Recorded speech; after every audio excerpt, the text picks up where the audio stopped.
Hello, and welcome to the First Geek 411 Book Club. Tonight, we're talking about They Called Us Enemy by George Takei.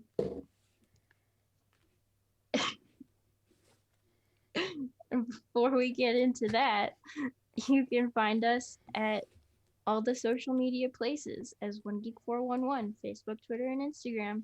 Come chat with us on our Discord server or shoot us an email at 1stgeek411@gmail.com and check out the show notes on our website, onegeek411.com.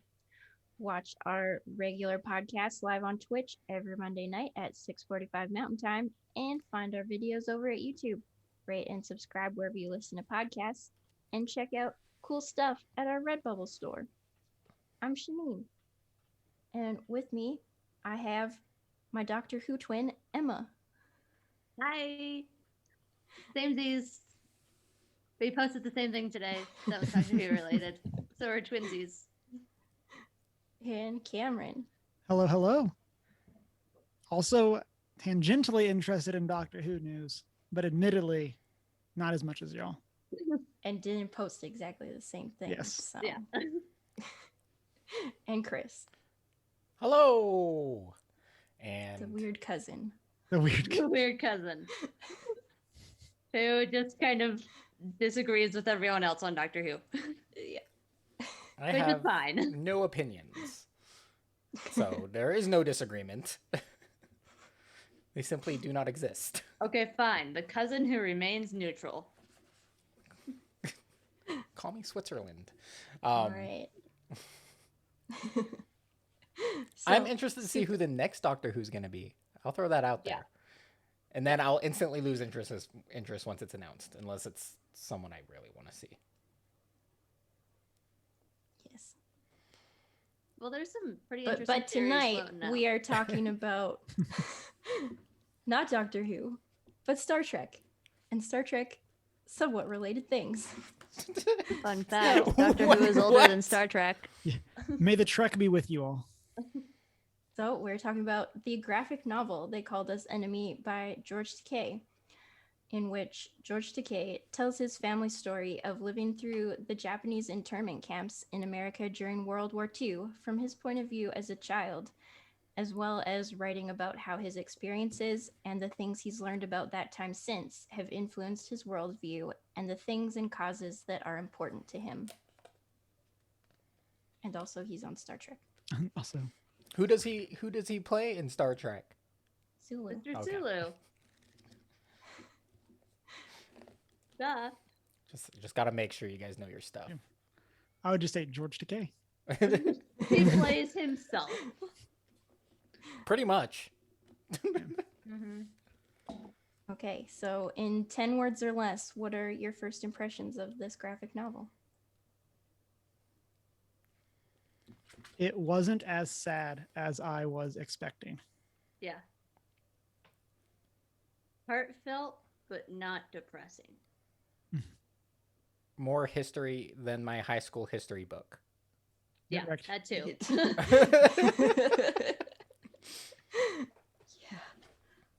Yeah. Okay, I succeeded. I had to double check. I didn't count. You're doing different. See, this is why I just counted on my fingers. We're not sending I think- messages in D&D, okay?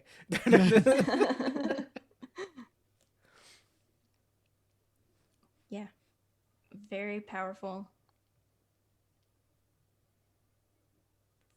Very meaningful. So you gotta make sure. That was a visual gag for you audio listeners. You still got 60% of your words left, Shanine. I have a lot of words left for the rest of this, so I'll save Yeah. them. Okay, so this is my first graphic novel memoir. And I'm not sure I've ever actually heard of anything like this existing before. Have any of you read or even heard of anything like this? I mean, this is technically, yes, my first graphic novel memoir. I did at some point read a little bit of that graphic novel that was telling / teaching World War II through Cats and Mice. I don't remember what it was called, but we had the book and it was like somewhat educational, but like for kids. But I wouldn't really consider it a memoir. So like this is the first like straight up historical telling in graphic novel that I've read. Also, that one is called The Complete Maus, Maus. Yeah. Yeah. I read like maybe the first like chapter or whatever of it.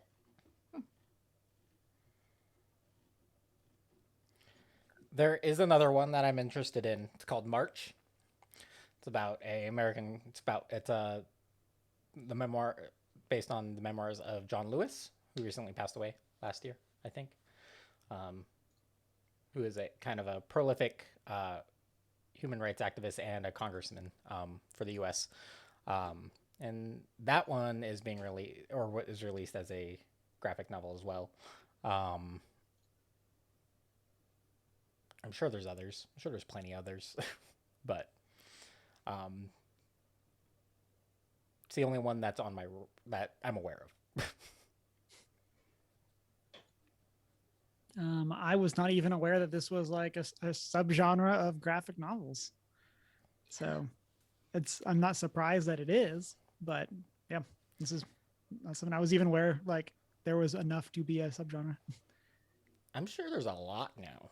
Like I like this may have been like because of the popularity of this one, it's very possible that they decided like I think maybe this is what kicked off the popularity. I'm not saying this is the first, but just because of who Takei is. Yeah. It's just very high profile one. Exactly. Yeah.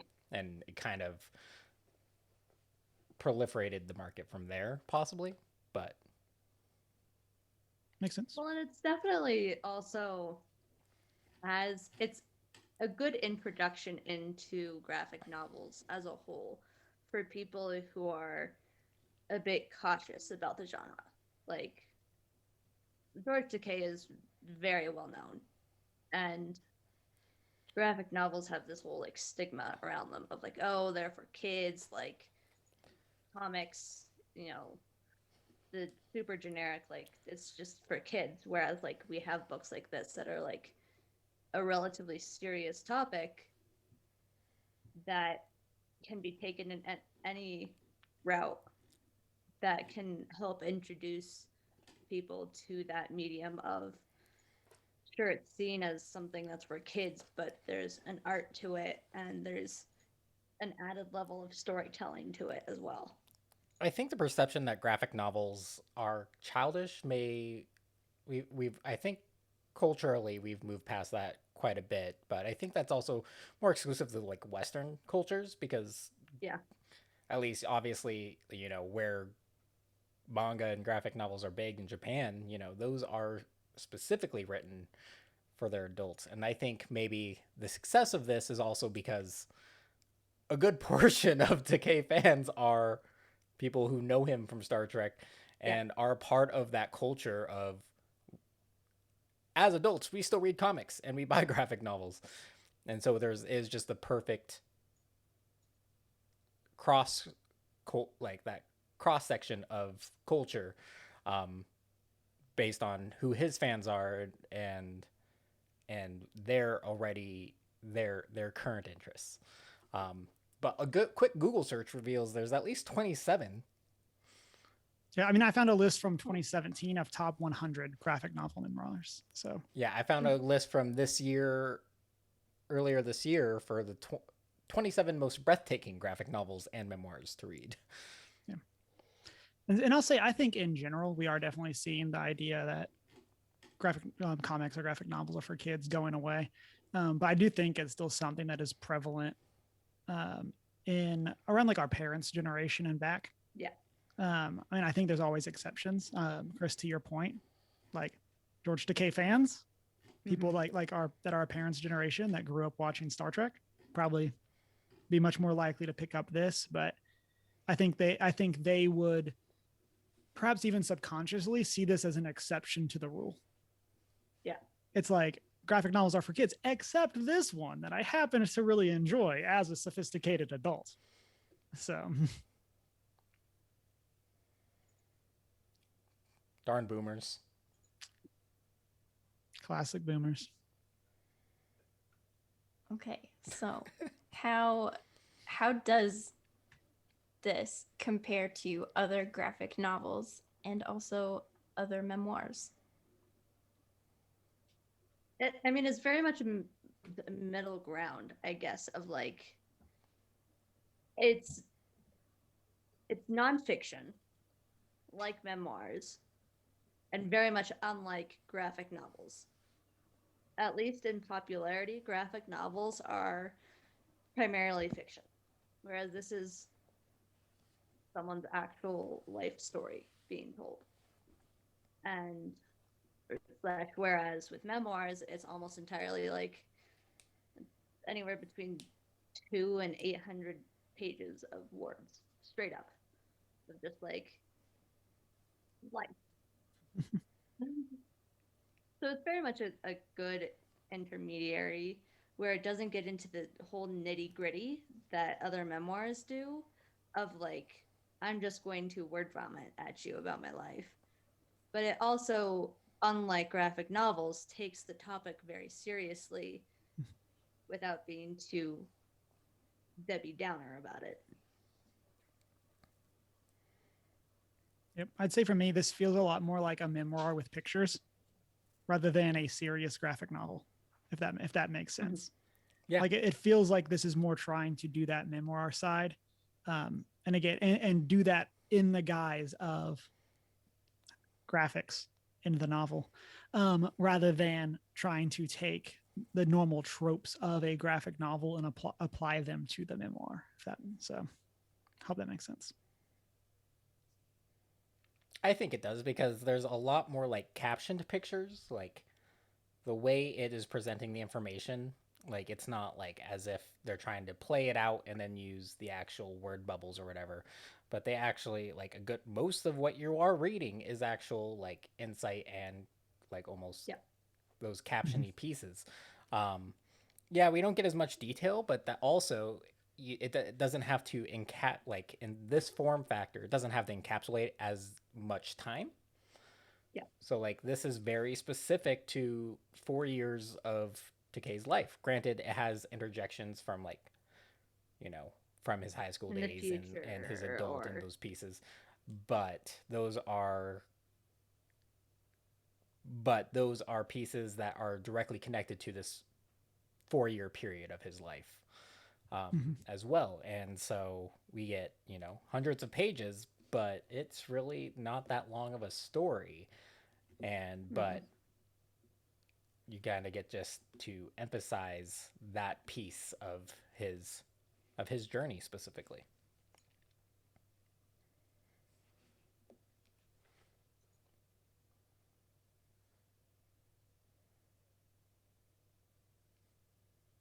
Yeah, I agree. I think, like, as we've said, we don't get as much detail as we would get in a like traditional memoir, but it does kind of make up for it in the visuals. Yeah. So, what do you think is the importance of it being a graphic novel versus a more traditional memoir? Because I was Googling, and apparently there is a George Takei autobiography from 1994 called To the Stars, the autobiography of George Takei. So he does have a traditional autobiography out there. I think in terms of his story, because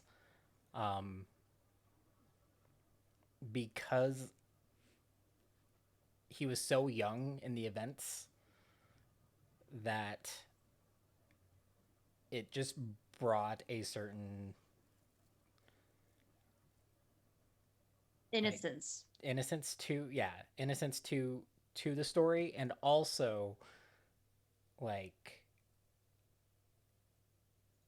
it made it because when you like and he does kind of address it when he does talk about um like that his memories are definitely skewed in a sense when it comes to the camps, and I think it lends that it being in graphic novel form definitely lends itself to that, and possibly even helps him remember better because of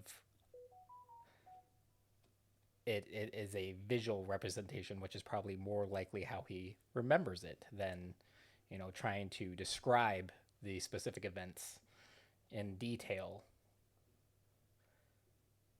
It's probably easier to bring those flashes into a picture form since there aren't a lot of pictures from that period anyway. Mhm. Yeah, absolutely. I also think, like, at least for me, this kind of connects to a later question in that it really hits home the fact, or at least for me, that it was World War II. And at the same time that the US was fighting against Germany, they were doing the exact same thing on their home soil. Like, it's very much like an innocent side of things, but also like we, in some ways, weren't any better. At I'm not even close. Not even close. Like, we were doing the exact same thing at the exact same time that we were fighting against. And that, like, not everyone's going to pick up and read the To the Stars autobiography with words. And this kind of draws in those people who are more interested in the graphic novel side of things, and those people who are interested in, or are like Trekkies, if you will, and it like brings attention to that aspect of history that we just prefer not to talk about, if you will. Yeah, that's what I was thinking too. Like this format makes this kind of story much more accessible. Yeah.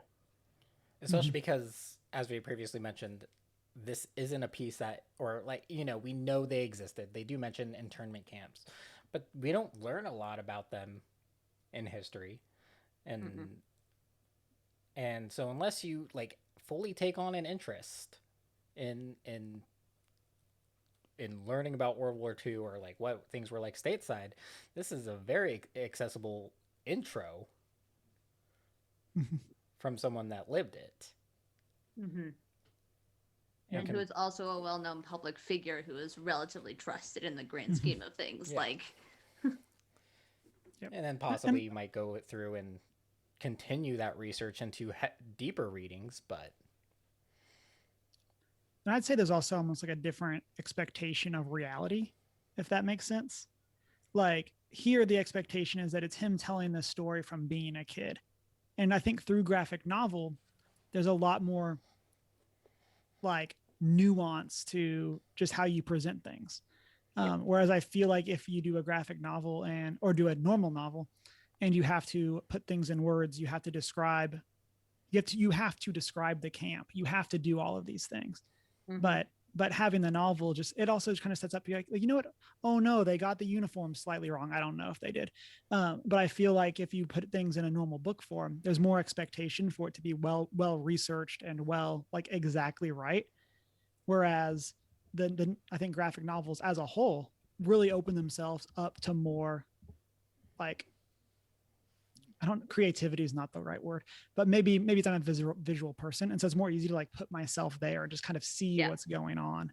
And it's more of just like what does that visually feel like versus the here is my description of what the food was like. Here is my description of the smell of the stables. It's easier to put yourself into it when there's a visual aid there.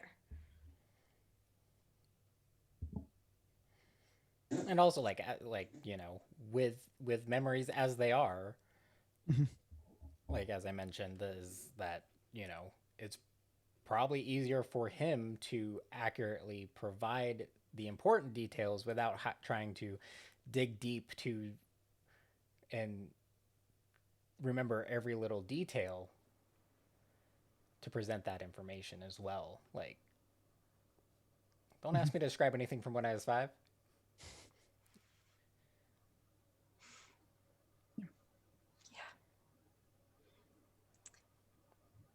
Okay.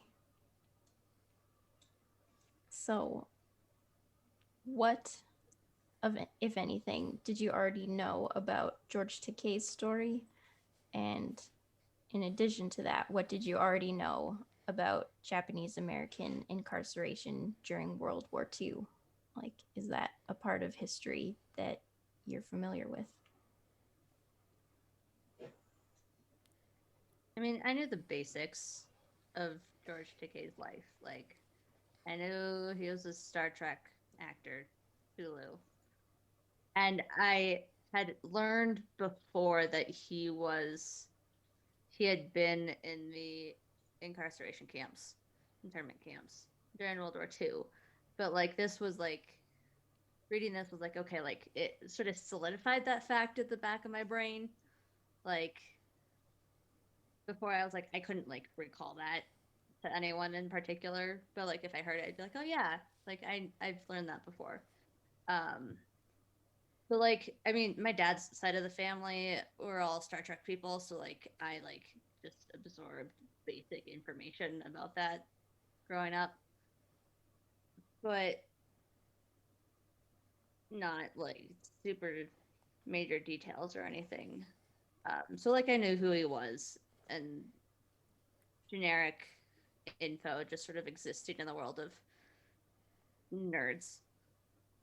But in connection like with history, like we were talking about it a little bit earlier of like we learn about it in high school history or whatever, but we don't really learn about it. Like they tell us it happened and then they just sort of move on. So like I knew the Japanese camps were like basically I could tell you the US was not involved in World War II until Pearl Harbor happened. Then Pearl Harbor happened and then the US was just like not cool bro, now we're involved and then like went to war, like jumped in on World War II, and then minorly in the background they were also doing this stuff to the Japanese that was horrible. But like I could not tell you any more than that before reading this. In terms of Takei's life, I knew that him and his family did end up in kind of the most extreme one, which it does cover. I didn't know that before that though they were trained and trucked all the way over to Arkansas and were in another internment camp before that. Like because of their proximity, I just figured that the entire time his family was in internment camps was the same camp.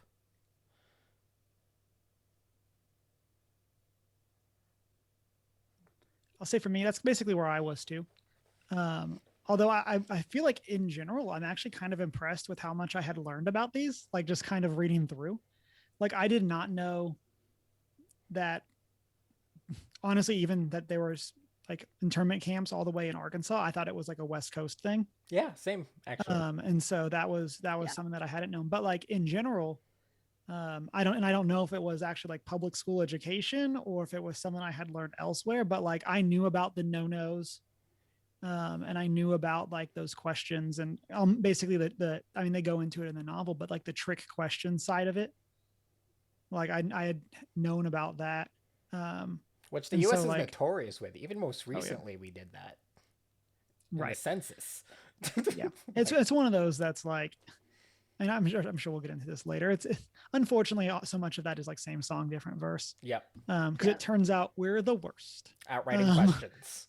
Yeah, and so but yeah, so overall I was actually pretty impressed with, again, like big picture wise, the things that I knew. Janine, are you glad now you're a Canadian? I mean, I don't Canada think has we're its much own better dark either. history, Yeah, especially when it comes to natives. So yeah. I It's was gonna fair. say we've had a lot of that in the news lately, and none of it is good. But in regards to George Takei, basically, previously I knew that he was Sulu in Star Trek, and that is all I knew about him. And then I heard him on David Tennant's podcast telling his story, and basically my jaw just dropped the entire time he was speaking. I was still haven't listened to that episode, but I plan to now after reading this. It's good. Yeah, hearing him tell it is It's a good something. episode. It's a wonderful episode. It's a really good episode. And yeah, so that was my first time hearing about that, and it was honestly really shocking. And as far as like the history part of it in school, like we learned that like Pearl Harbor happened and there was internment camps, and that's about what the extent of my knowledge was previously. Like they happened, zero details. Like all of the, I don't know, various like laws and stuff that were put into place, and like all the governmental things, like I don't remember talking about any of those things at all. Just, yeah, everything getting increasingly worse. Yeah, it's crazy. And what completely blows my mind is that, you know, what afterwards, there it's not like the government did anything to assist them. Yep. No. Like they were immigrants first, and then they, made a life for themselves, lost it for 4 years, and then had to start over. Yeah. I think that's probably and the they worst lost like part about all this of their story. property and Yeah. like Well, a lot of them like, had to sell land before, and like or sell it like or there's a piece in there about the forced labor. It's Yeah. like if you don't work your farms until we take control, you're going to be considered a saboteur. It's like, but I'm not. That's straight up exploitation and Yep. border. Yeah. Yep. yeah, I Yep. have that in my notes too. For that one thing in particular specifically stuck that is out. a Like one. we're willing to profit off you, but not treat you as human beings. Saying, in fact, we expect to be like you're not getting any of this. As soon as we're ready, we're taking you away, and we're just stealing all the profits and your work. Mm-hmm. Like,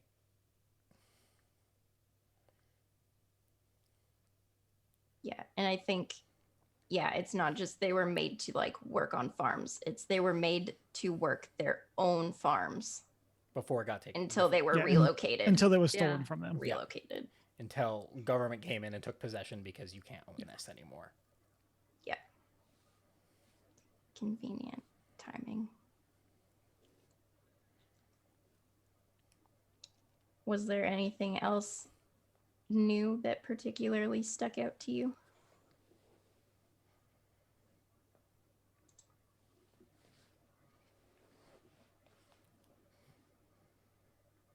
No? Okay. I just think like that the like from that time period we've had all of these first person encounters or like first person narratives of what was like the big deal at that time, and that was Nazi Germany, like the Jewish people. We've had a lot of these first person narratives from the point of view of a Jewish person or their like grandchildren of like this is what they went through with Germany.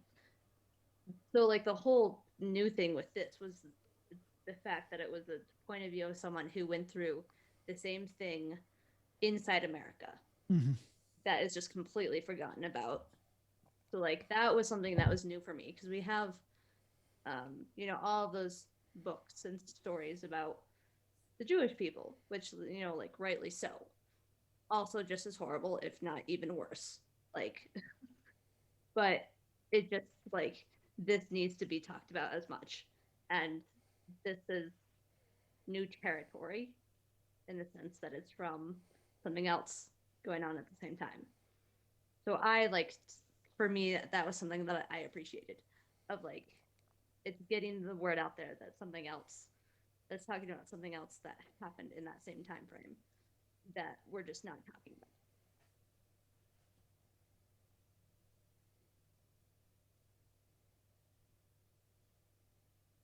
All right. So we briefly touched on this previously. But with George Takei telling most of the story from his perspective as a child, how did that affect the narrative? I think and this kind of goes back to like kind of what I was talking about, like some of the strengths of the medium earlier. It very much opens up to like the not how it was, but how he remembers it. And so there's some of those panels that are very, very silly as he's a child going through this and doesn't necessarily understand the gravity of it. Sakura And Beach. yeah, stuff like that. Like that whole scene of him like imagining what he's gonna get, what's he gonna ask for with these magic words, that kind of thing. And I think that that's a really cool part of the story, rather than it being strictly these flat panels of here we are looking sad. Like it kind of brings that humanity into it, which I think is such an important part. Because I mean, we can look at Germany in World War II. It's so easy to do the us versus them when you don't see the other person as human. And I think that seeing this from the perspective of George as a kid brings so much of that human side into it, because he's this kid that wants to have a fun childhood, but instead is put in these internment camps. Yeah, and kind of going off of that, one of the moments that sort of stuck out to me was when they first arrived, and there's this huge chain link fence around the camp, and one of the older kids tells them that the fence is there to protect them from the monsters who live in the woods outside the fence. The dinosaurs. And then the dinosaurs. And then later on in like towards the end when they're like set free, if you will, and they're able to go back home, like one of the big concerns is they are going back to the West Coast and they are afraid of the people who might come and attack them because of the prejudices that were put in place against Japanese people. So like it starts off with this little kid who's like, "Oh, the fence is there to protect us from the dinosaurs." And then it comes back to like in some ways there was some amount of safety inside the camp from people who might just come and attack them. Even though it was horrible that they were restricted to those places, like he then talks about the concerns of just their safety going out into the real world.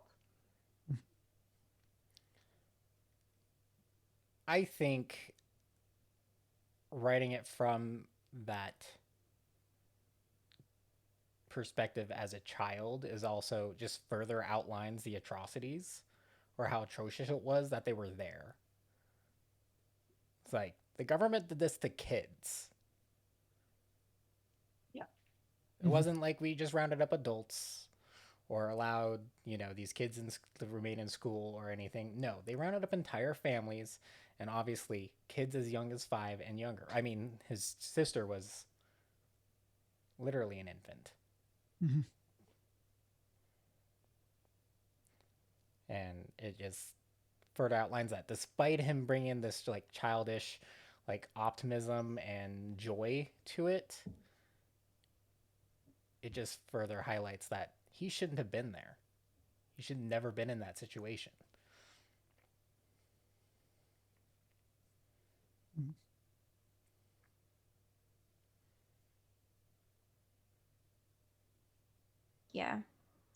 Yeah, like his innocence highlights just how not innocent the whole situation was.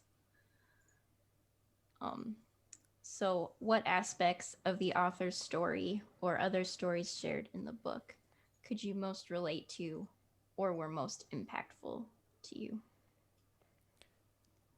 There's a piece there where in the camp they're playing like army versus the Japs.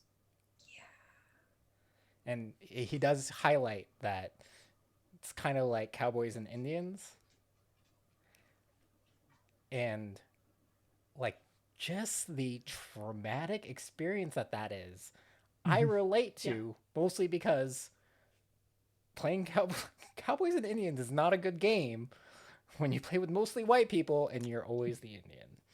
It's a little racist and definitely. Let's be fair, it's a lot racist. It's straight up racist. Yeah, let's not definitely sets you up don't diminish it. For some unresolved trauma as you grow up. Yeah. that was one that hit me of like, I can't imagine like the psychology of that, of And just like seeing yourself as the villain in this game that you're like, as kids that you're playing, like just like that ingrained racism. I don't know, for lack of a better way of saying that. There's probably a, you know, a term for that, because, you know, white people have ruined everything. Um, and so like, I just can't imagine like that, like again, ingrained view of themselves, like of themselves, that these kids had to play a game and identify them, their own ethnicity, as the bad guy. Like that just like shocks me. never mind what like the older people Mm-hmm. watching this, Yeah. like older the parents and everyone else are thinking, you know, watching this as It's well. yeah, it's implied in some ways that there's no conversation between adult and child of the meaning and implications of those roles within that game. Mm-hmm.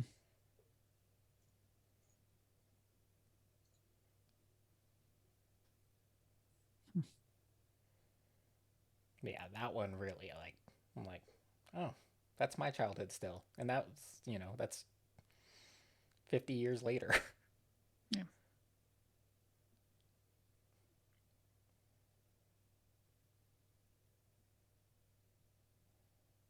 Yeah. Yeah.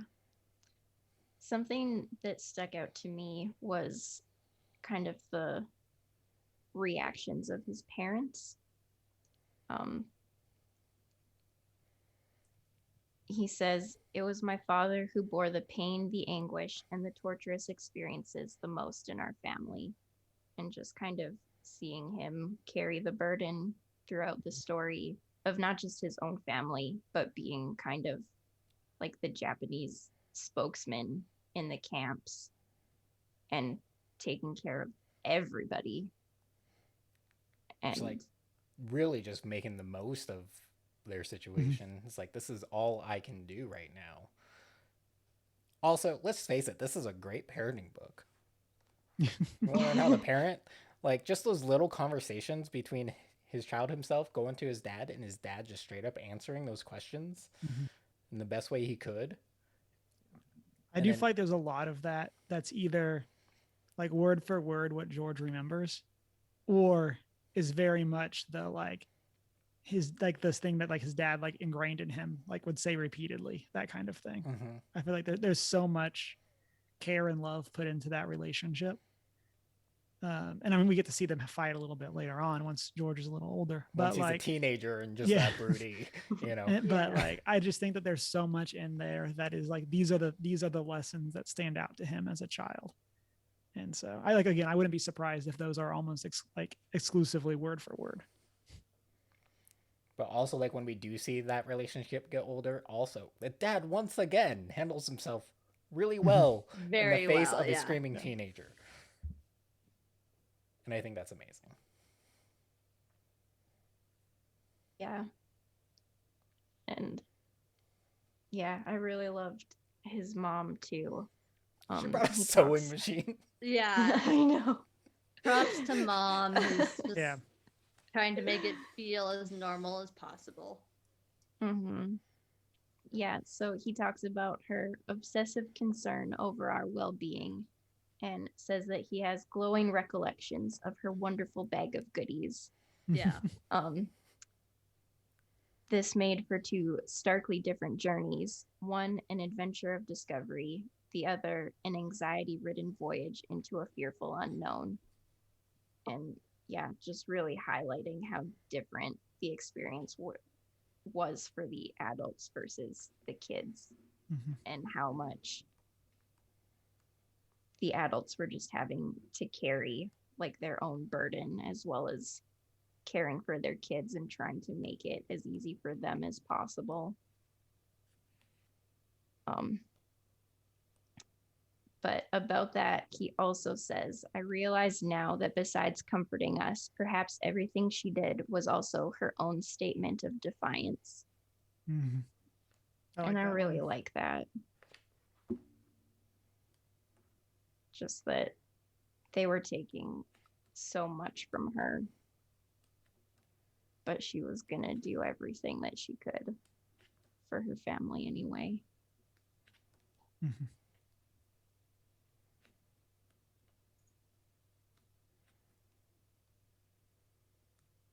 Yeah.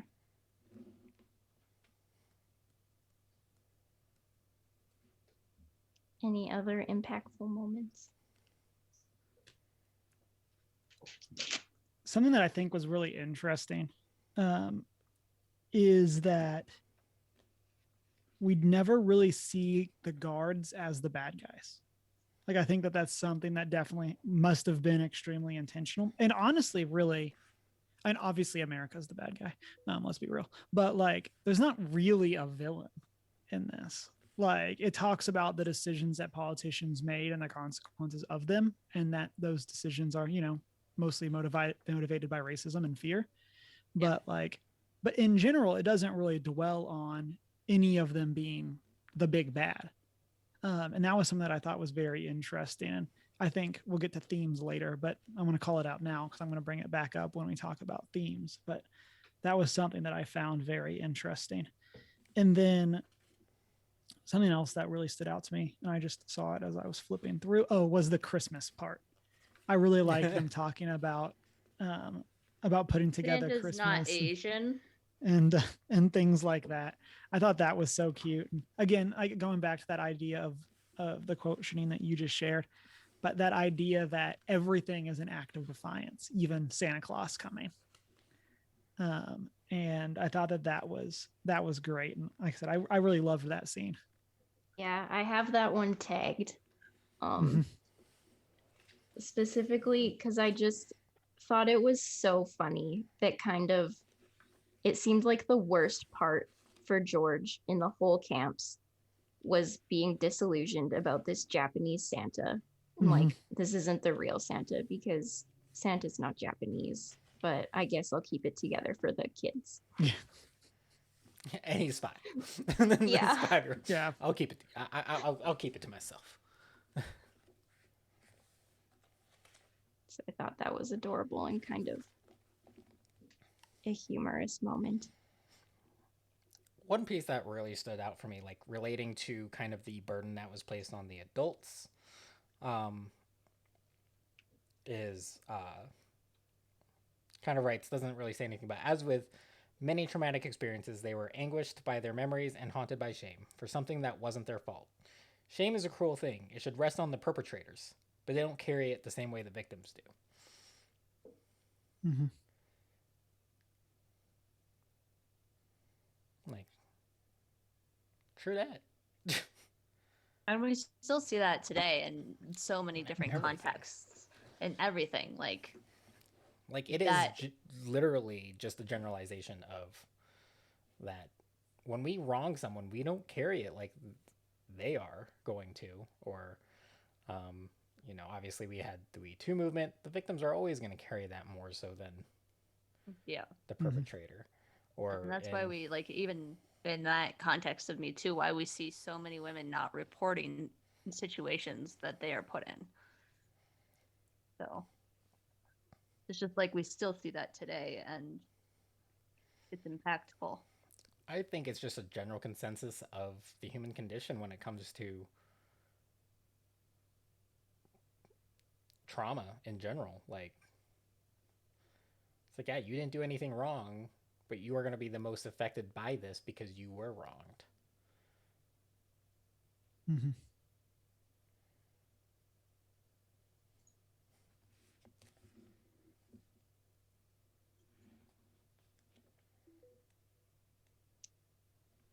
Okay, so did any panels stand out to you? So some that did were it's on page 47. It's where they're getting back on the train and George touches the gun.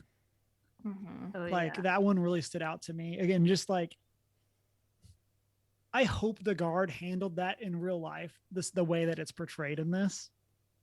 Like, it's one of those where, like, because it really comes across like the guard understands that these people are not dangerous. They're people. And like that it's one of those things that you always want to say, hopefully someone understood. And that was kind of how I like felt. And like again, I just think that was one of the scenes that like so easily could go the other way. Like we just talked about, like Me Too, we also have Black Lives Matter. Like that's one of those scenes that you could so radically, like the innocence of a child touching something they don't recognize, like could so easily have gone very poorly in that scene, especially in the dynamics that exist within that scene. Exactly. Of, like, you know, I like it does paint a kind of that military personnel in a positive light, but like we know so much that people in those positions tend to abuse that power. Against any little wrongdoing.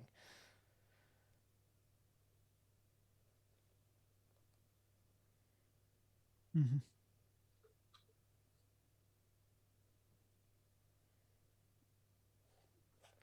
I mean, for me, I think the ones that stand out the most are, I guess, that whole section where they're talking about sending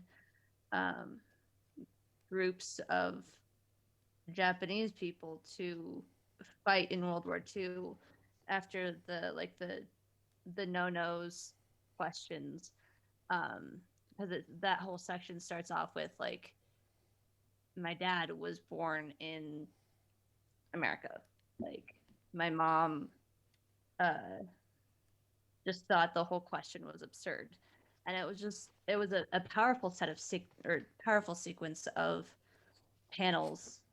I have a 116 where it starts with just these silhouettes of his mom and dad talking about like, and going through like the impacts and implications for them personally, answering those questions of, would you like give up your citizenship for whatever? Will you swear unqualified allegiance to the United States of America and faithfully defend the United States from any or all attack by foreign or domestic forces? And it's just these silhouettes of his mom and dad, and going through their like, we have very little connection to Japan. We're of that ancestry, but like we have no connection to it. And then going right into, for the people who do answer yes to that, they are still not treated like full humans. Like they don't, going into war to fight for America, they're still not treated like human beings. So I guess it's more of a section than a panel or two that stand out to me. But Mm-hmm.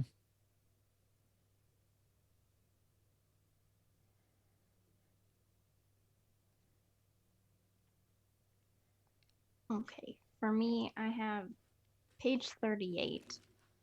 I really liked just seeing the father in kind of the shadows, kind of the weight that he's experiencing as they're on the train to the Arkansas camp.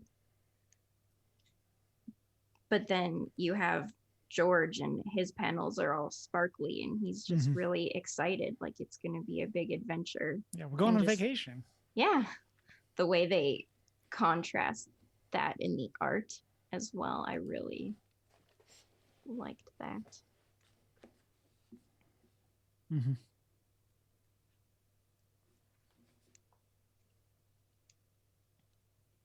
And another panel I liked was this one. Is it in focus? No, there it goes. Okay, it's their last Christmas at Tool Lake. And George says he has no memory of it because his father wasn't with them for that one. And I just like how it's all faded. Like it happened, but yeah.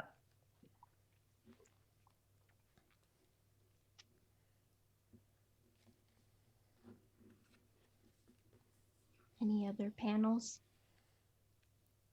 I don't have a specific panel, no. I did like the Jeep trip though. Those few Yeah. pages with no words, Yeah. just a break. Some kind of joy in all the darkness. Mhm. Oh, sorry. There's one like word box, and it's whoa.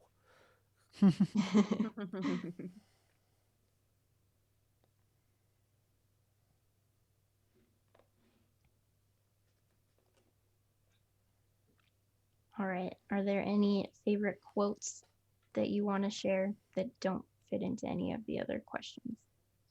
So I have one on 123. So this is after the no-nos. And so this is like a series of panels on that page, but the whole thing says, though they responded in different ways, caring for their families, fighting on the battlefield, serving time for their principles, all these Japanese Americans showed incredible courage and heroism. The, they proved that being American is not just for some people, that all people made different choices to demonstrate their patriotism for this or to this country, even when it rejected them. And I thought that that was just a very powerful statement in that idea that there was not a correct answer to those questions. Yeah. And like, and I'm sure that like that's not like the only question that determined who went where, but like obviously that is like historically those are the two big ones. And I think that that's such a good way of painting those responses that some people chose to go and fight, other people said no and were willing to serve time in prison. Other people said no because they didn't believe in that there was a reason to answer that question because they were American. And so I really liked that, like that set of panels, that like that long thought and how that ties in with those ideas of every, and again, even going back to what you said at the beginning, Shanine, that everything is an act of defiance. Like even showing love to someone, and these people doing that in various ways. And so yeah, so page 123, highly recommend. It's a good page.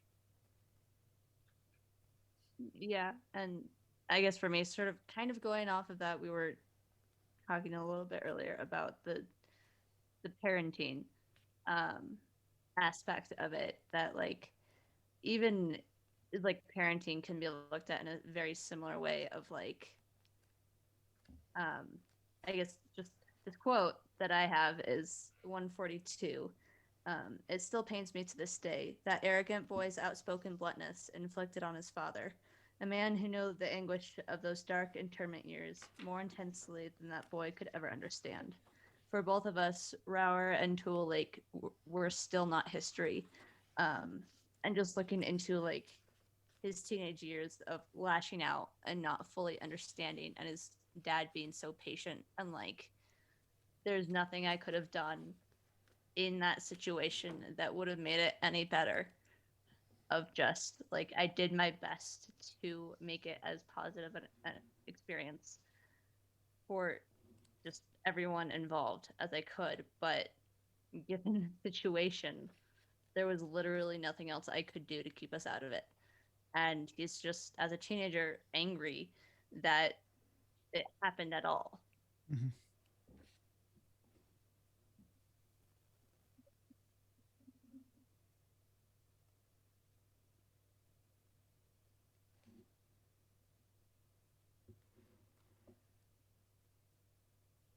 Okay. Do you think the words and pictures worked well together in telling the story? Absolutely. Oh, yeah. And I think there's a lot more art in this book than I expected when it comes to those panels. I think there's a lot that they did, even to the stuff, Shanine, that you mentioned with like the side by side between his dad and him on the train. Like there's a lot of those style things that I think are extremely intentional and I think are extremely well done. And I think that there's a lot through that book through the book where they bring in those ideas. And like even the side of it that's a bit more silly, like there's that side of it too. But I feel like there's so much that they chose to do, almost like the musical side of things. How like in a musical you get those moments that like don't have to make sense in the real world because it's trying to describe how someone feels. I feel like there's a lot of that that they brought in, where you would get the words of what they were saying, but then the feelings of what they were feeling, the visuals of what they were feeling. There we go. And so I think that was one of the best connections that they were able to do. I think one thing that I enjoyed personally were the sections throughout where, like, the spoken language was in Japanese rather than in English. Just like the speech bubbles where they were speaking to someone else in Japanese. And it sort of brought to life that, like, aspect of, like, you get to see that, like, there's the little, like, asterisk at the bottom that tells you what it says, but, like, you get to see that aspect of, like, even the people who were born and raised in America, like, we still see today, like, they still learn their parents' native language, so they're speaking both English and Japanese, and that sort of aspect of having that littered throughout of, like, he was exposed to that language growing up, and it, like, clearly made enough of an impact on him that it was included in here to some regard. It was something that, like, added an extra layer to it of, even though it's not a major part of the whole book, there's still little sections where you see, like, someone speaking in Japanese and it's to someone else about their dog or whatever. Like, I feel like that added to the art quite a bit. Mm-hmm. Yeah, I think it helped layer meaning into the scenes to make them really impactful. Um, like on page 172, after they're released from the camps, it's when he's at school and the scene is just him saying the Pledge of Allegiance. But then you get the narration where he's wondering, like, if this is a world that he belongs in, if he's going to be accepted, and just wondering what he's done to deserve the racism that he's experiencing from his teacher in particular. Mm-hmm. And it just adds a whole nother layer of depth to saying the Pledge of Allegiance, which is a fairly, like, normal school thing. I'm happy it's not anymore.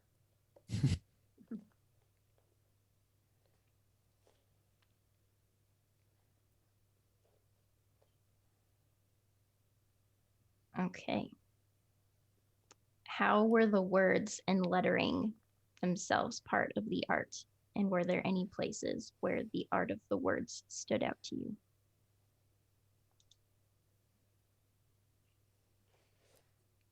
I'm going to go back to the Christmas scene. I really loved again, it's almost like that foreground, background type thing where we have the dinner, we have the people, and then we have this like Christmas carol or set of Christmas carols going on in the background in this like swirly font, like things like that. Very like the cursive stuff like that. And I thought that was a very cool touch. And that happens a few other times throughout the book where they bring in that type of I think that singing, typically they would do it for singing. But I really liked that, like that way of bringing in the lettering. Yeah, I have another Christmas scene flagged as well because of that. Like just the singing in the background, and it's so like Christmassy, atmospheric. This is the one where the radio breaks in with the announcement, and you see the cursive like fizzle out and pop kind of in the lettering, which was, I liked that. For me, it was definitely back to the Jeep trip. They gotta leave camp in the Jeep, and like all those panels, just like all they're just the onomatopoeias of their respective devices. And it's just like no words really going even with the meeting of the dinosaur or the boar. What page is that? Like the boar is 98.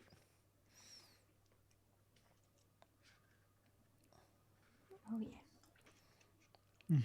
But I think what makes this part so impactful is then like the end of like the narration with when he talks about, because like this is a very like, and it just takes up a few pages, but it's very detailed. Which going Mhm. back to kind of like what you're talking about with the art being like, I think that's directly related like throughout the entire thing about how vivid those specific events are in his memory. And this is like very detailed. And then, but he also goes on to say that, you know, like as on the way back and he's tired, as getting sleepy too, but determined to stay awake for the whole trip, childhood memories come rich with sensations. Fragrances, sounds, colors, and especially temperatures. That golden afternoon when Daddy took the family on that wonderful Jeep ride is a fond memory that glows radiantly with warmth.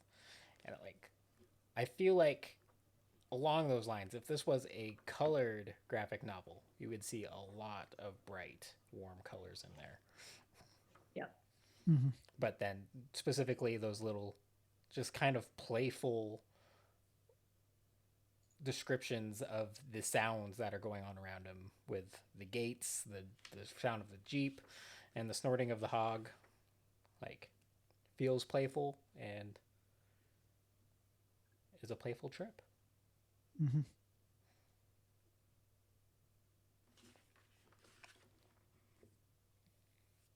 Okay. The question I've been waiting for.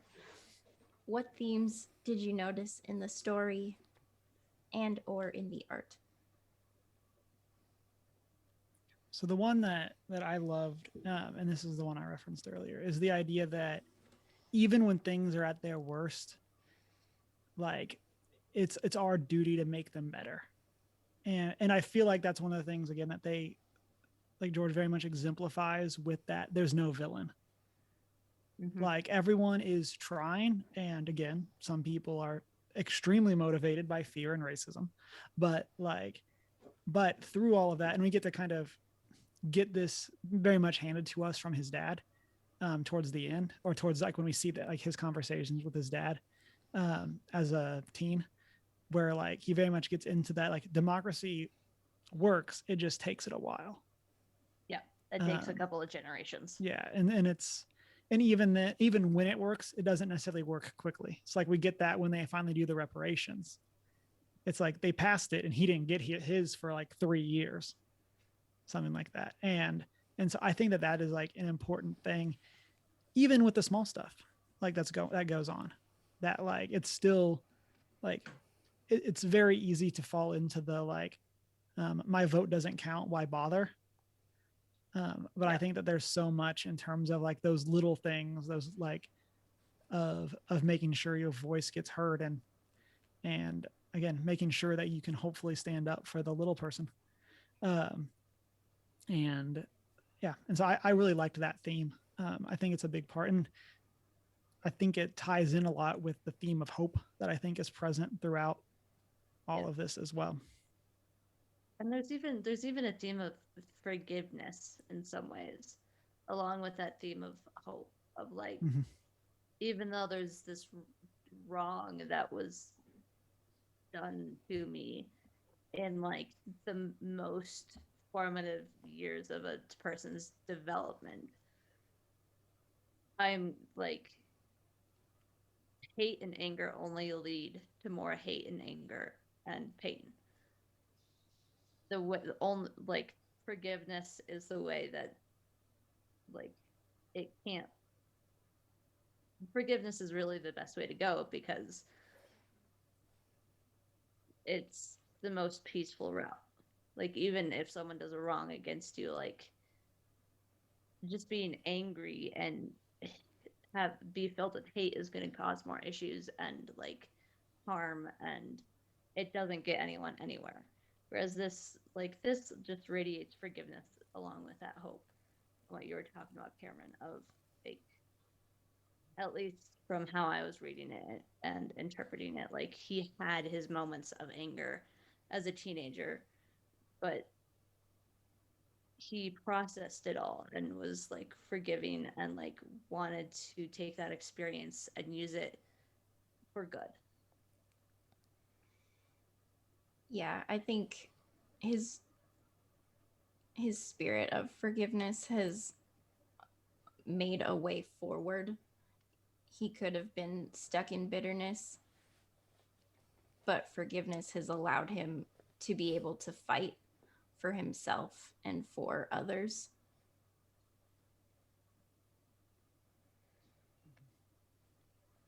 I think also one of my favorite things that he does is that he sprinkles in a lot of different viewpoints Mm-hmm.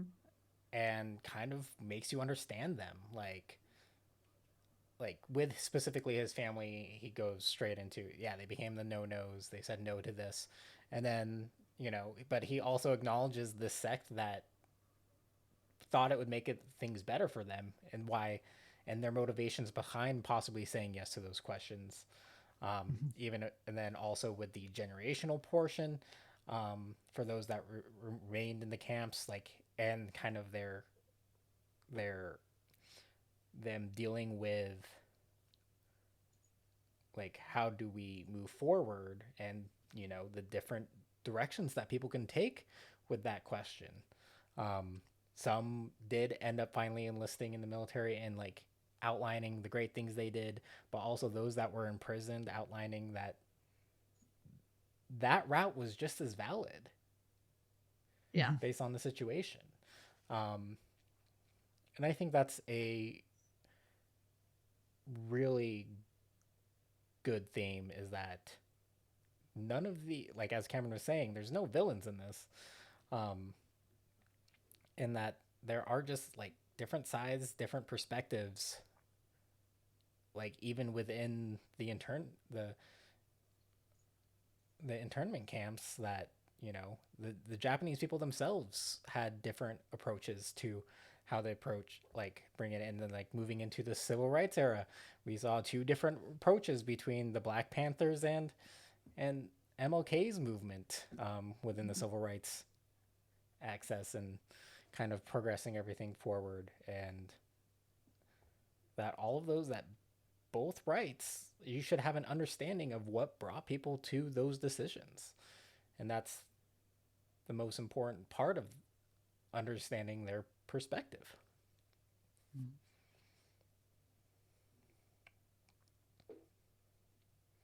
That kind of ties into one of my themes that I've called the potential of humanity for good and evil. I have a quote from George's father where he says, "People can do great things, George. They can come up with noble, shining ideals, but people are also fallible human beings, and we know they made a terrible mistake." And yeah, like throughout, we see all of the very bad decisions that people in power were making that had very widespread effects. But we also see, like Cameron was talking about with the soldier, um, just being really nice to this kid, helping him onto the train. We see, people on the wrong side showing kindness, and which relates to my other theme of simple heroism. I had the quote that Cameron read earlier about the Japanese Americans showing their courage in different ways. You don't always get to take my quotes. Sometimes I get to take yours. You got me.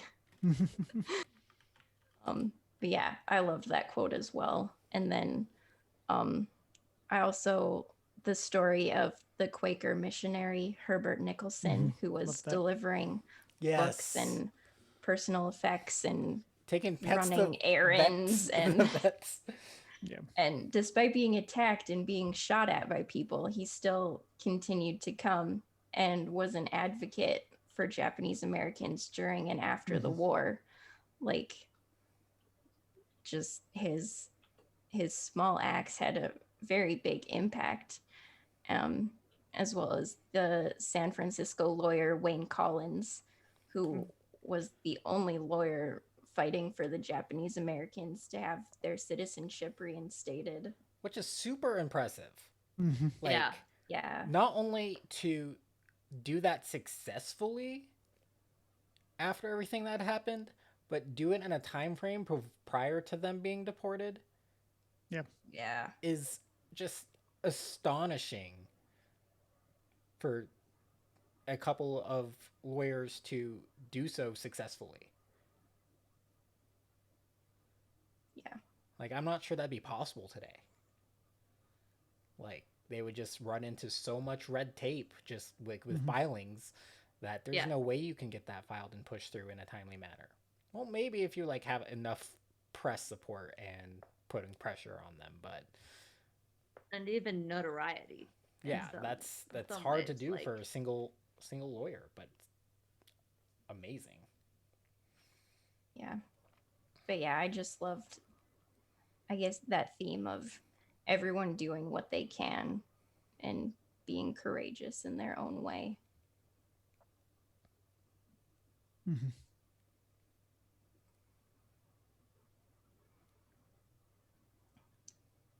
So I think we've touched on some of this as well, but is there any biblical and theological themes that we would like to expand on or add? For me, like going through this and kind of just relating it to so much of American history in general, going to kind of that the spirit of fear, 2 Timothy 1:7. For God hath not given us a spirit of fear, but of power and of love and a sound mind. And how horribly things go wrong when we give in to fear. Because that's all this was. That's everything that happened was the result of living in a fearful state of like those in power and having been attacked, and then all the Americans, like they turned on an entire like group of people, like with no founding of evidence, with no No trial. no trial, no experience, and they just turned on the entire group and said, no, you are now enemy Evil. aliens. Yeah. It's like, and that's exclusively out of fear of what they might be connected to. Mm-hmm. It's like, oh, I've known And you that's a since big might too. you were born, 'cause- but you're a Jap. Yeah. And so that's a big one. And then, but like, when for those who aren't living in fear, kind of how much better the decisions were.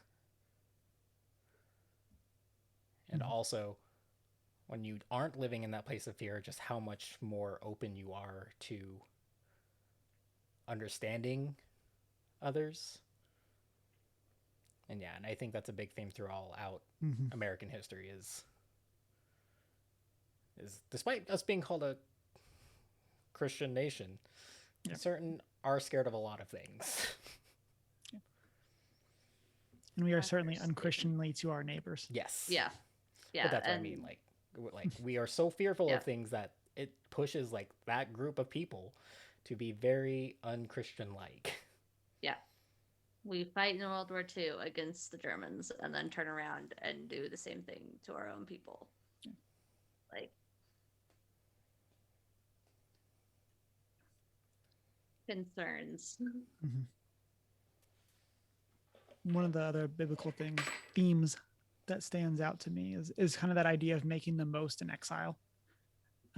Yeah. And so we get to see this, like when we brought up the sewing machine, we brought up like how great, like George's parents trying to just do their best to make this not feel like going to jail, basically.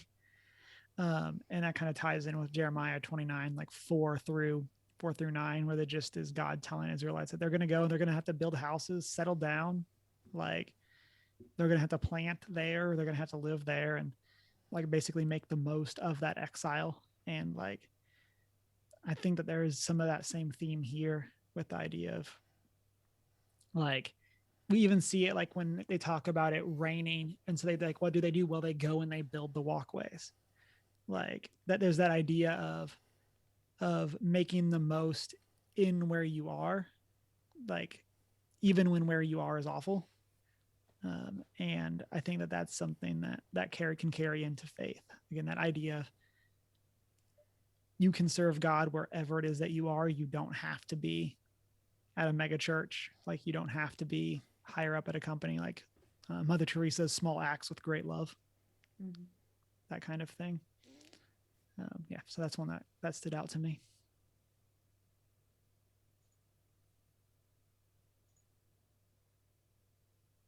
Yeah, I think at least for me, it's kind of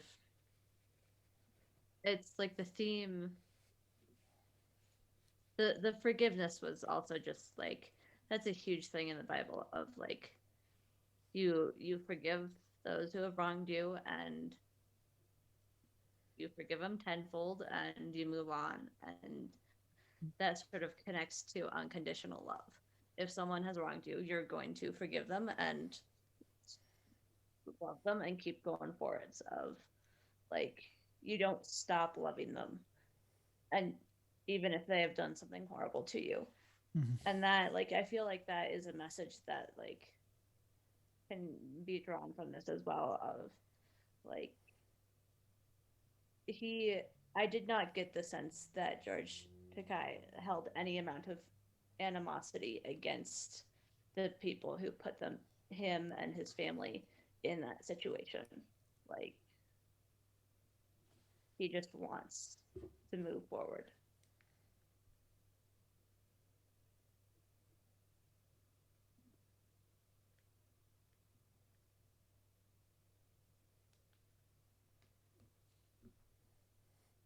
Was there anything else that stood out to you?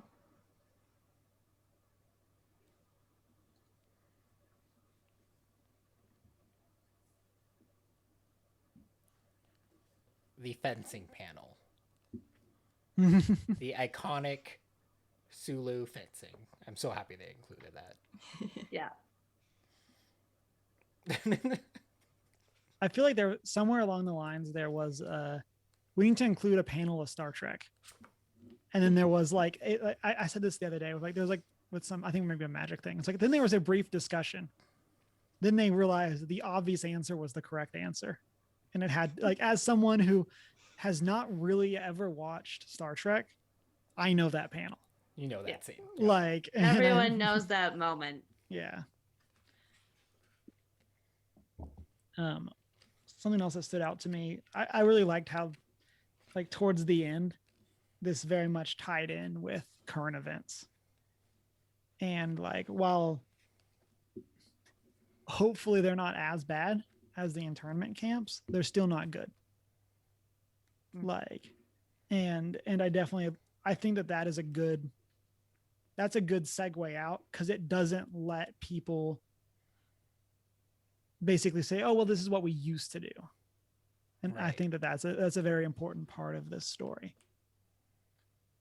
And that's kind of like my point is that yeah, we still suck at learning from history, and part of it is like as we mentioned at the start, we don't get the whole story. There's so much that we don't get the opportunity to learn from because it's not taught to us. Yeah. And that part of that comes from like the idea of American exceptionalism. Right now, we're obviously having that conversation relating to critical race theory, at least in the U.S., and what that means. And so, a big part of that conversation is what do we include in history, and why do we do that? And but also another thing that stood out, like his interaction early on with the movies, or I guess after the move, where he'd go out and he had that experience with watching a kind of a live sound stage for a Japanese film in the Japanese art form, essentially. And I can't help but think that was like a very early thing, like that potentially led him down the road to becoming an actor. Yep. It's like I Mhm. think that's like just a formative experience, and that'd be so cool. Yeah, I like that part too. Mm-hmm.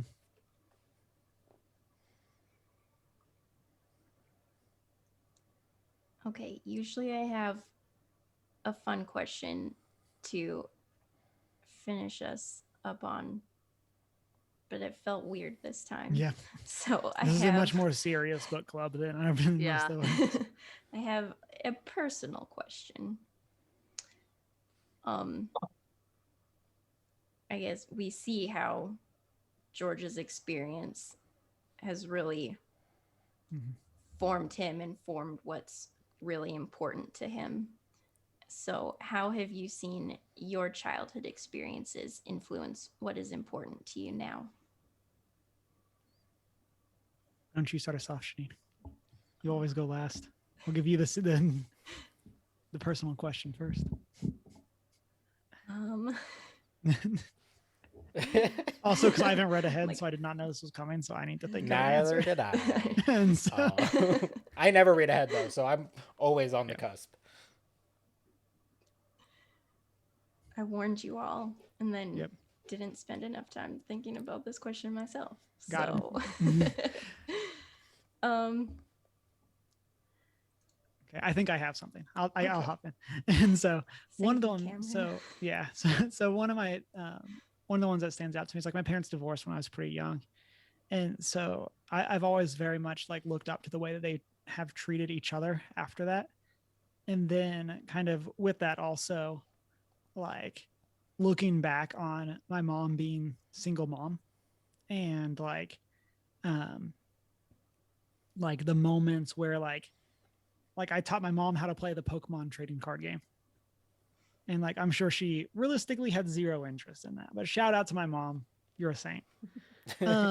And like just things like that of like just parents being great parents. And I think that that's one of those things that like is such a meaningful part. And also shout out, I remember playing Pokemon with my dad too. Wasn't just good job both of them. But um but I think that that's such a big part, and like we get to see that in this, like tying it into they call this enemy. Like we get to see that respect for good parents through the way that George treats his and the reverence that he shows to his parents through this. So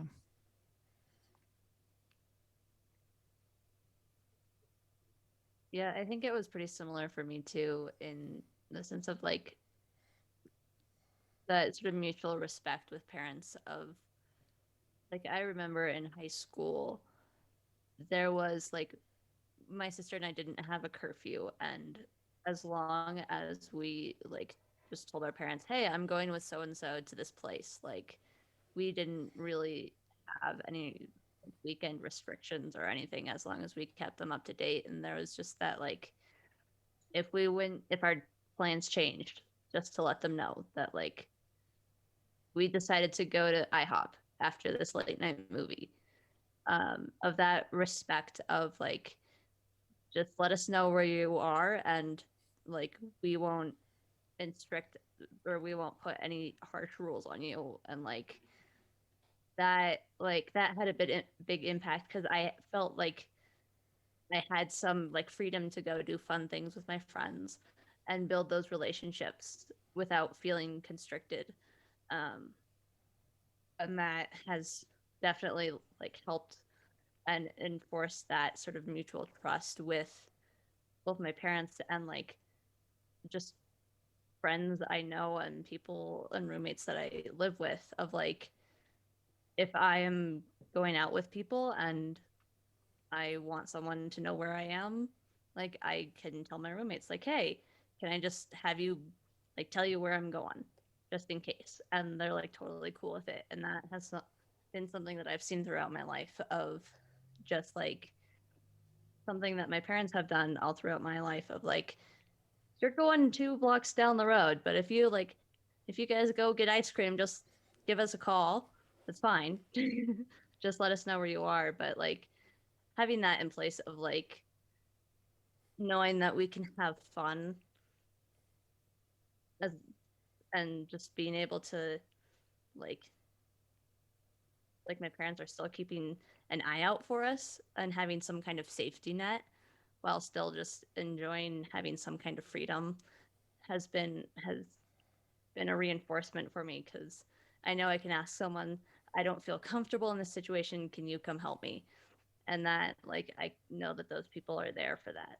So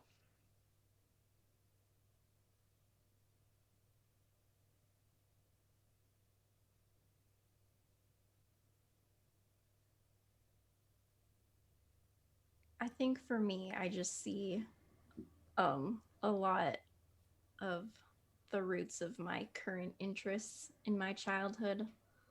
Like I've always been reading. I've always been writing. Um and that's something that my parents encouraged, and I think I was also encouraged to try things that I thought were interesting. Um and like I'm not a huge risk taker or anything, but if something sounds cool, it's like, hey, why not give it a shot?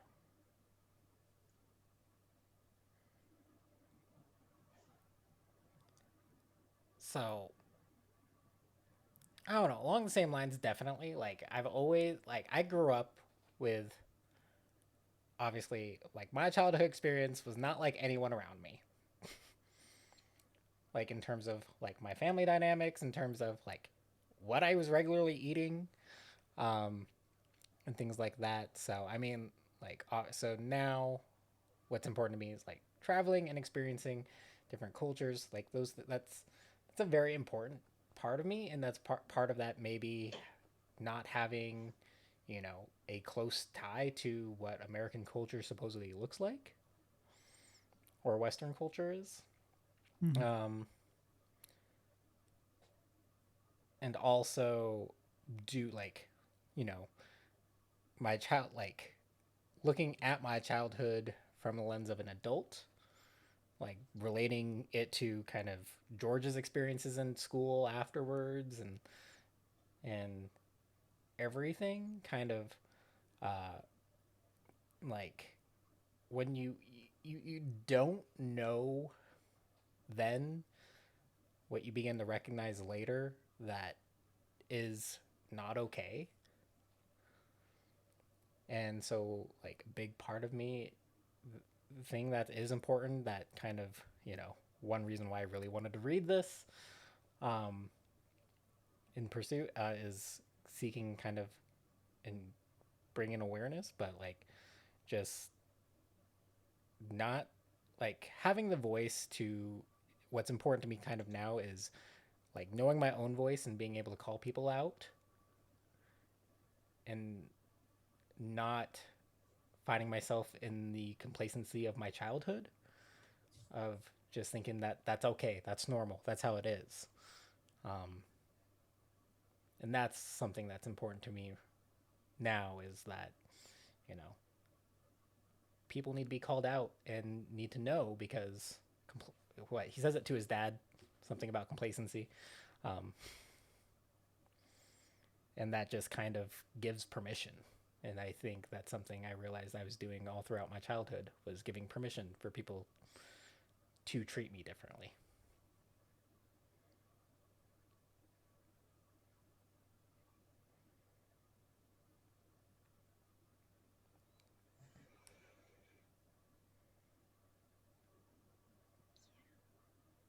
Well,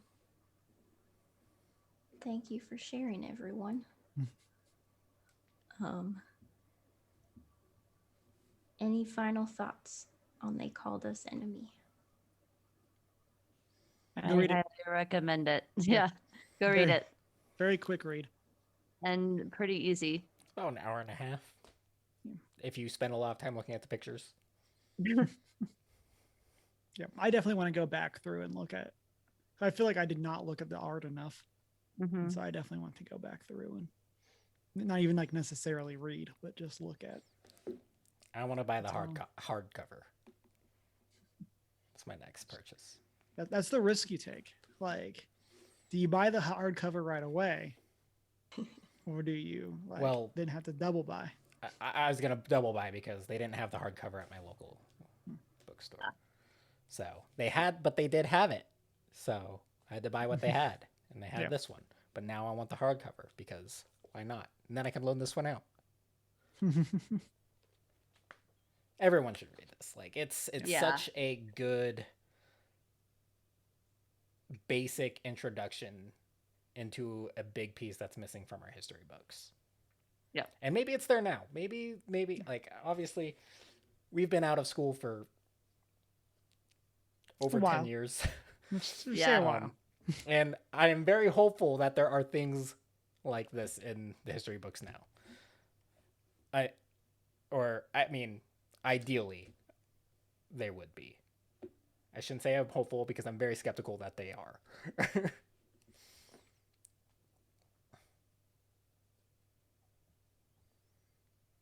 And then watch Star Trek.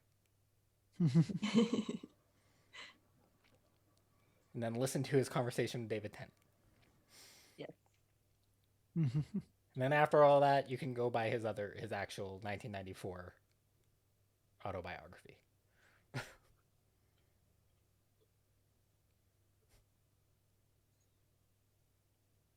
All right.